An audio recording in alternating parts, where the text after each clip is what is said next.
College when we session part te wat nam so eng amla ban update shu ikui jatkam ki walan te habede bat ka result jong ka Meghalaya Lokayukta te kimi ki shortlisted candidate kabre jong ki post LDA DO stenographer grade 1 kertu te kane ka shortlisted list klami na do khasan trik November te nomor bangamla ban update shu ikini ngalabun kam Meghalaya police bat humgat te one of so te habide bat kini te klai ki roll number kini shortlisted candidate dengan play kat kom kani notice ke belai ne the general information of the following candidate for the post of LDA DO stenographer grade 1 stenographer grade 2 have been shortlisted ni la shortlisted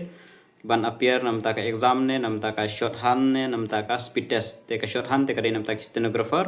ka speed test te ka nam ta ka LDA te ka DO ru ka speed test te ka ta tam tibra te kini ki roll number la ba ne LDA roll number 0572 0656 0861 0989 1021 1463 1561 2249 4190 and 4255 te ki bala le appear ya kane te ki tip roll number le DO roll number 1963 1964 1976 2110 2136 stenographer roll number 7 72 83 85 94 110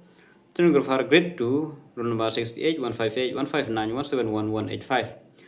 ang nil ong paden the shortlisted candidate are request to check the website for detail on the exam date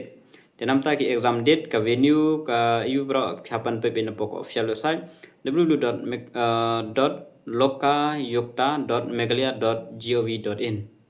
te tangine yung tip Krishbun